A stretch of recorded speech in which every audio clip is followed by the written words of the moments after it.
Welcome to Fourth Adam's Settlement Talks. To the family level, because family is the cornerstone or basic unit for building a nation. When I'm hearing the Hyundai, I'm thinking Father declares a new age, where ultimately individual salvation is transcended into collective salvation. He said, you don't think of your spouse as, oh, that's my man, because that's centered on your wants and your plans. But if you say, I received God's daughter, then when you signed up for marriage, you signed up for God's hopes for his daughter. And the value in that relationship is a true value of original essence being from God, where you've inherited this value out of love, out of generosity, out of a relationship that was not possible before Father was able to make these declarations. And after 1992, and especially after the 2000s.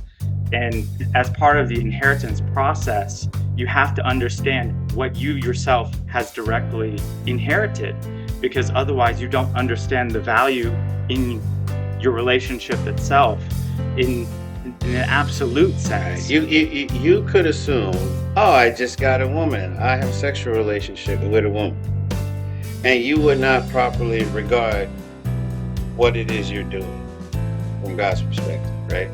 And nobody ever got God's permission to make babies. That's what the fall means. So even our concept of self had to be,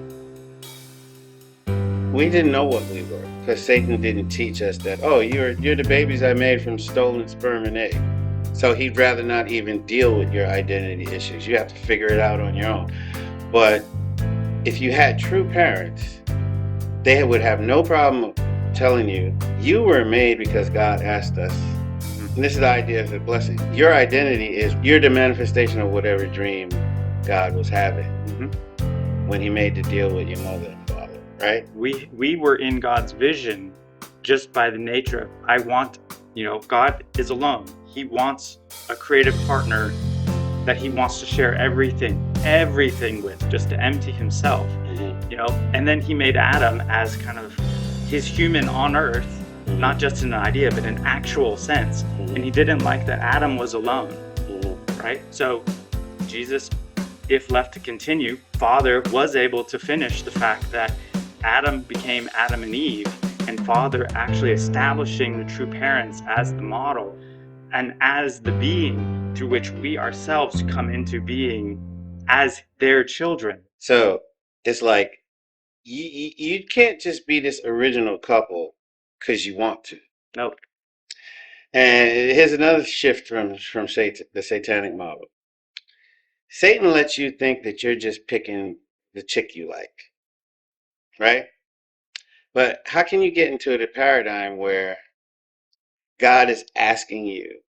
Well, how can you live as though God asked you to make your babies? So that you can even speak that to your children out your mouth. Somebody has to play the role of the giver. So without that giver, there's no way to play out the whole paradigm of, I guess my marriage came from somebody else. My marriage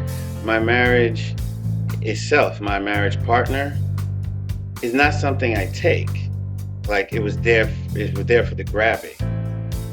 But it was like I had been in a place of waiting, and somebody who had the mind of a giver said, I like you, Dan. I'm going to give my daughter Yami to you. And then marriage to you would be this thing called the ideal marriage, where God is at the ground level.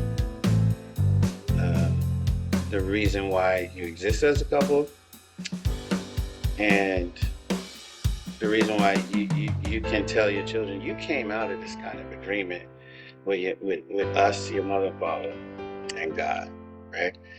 So for us to exist this way, we had to get it from a couple that was existing this way.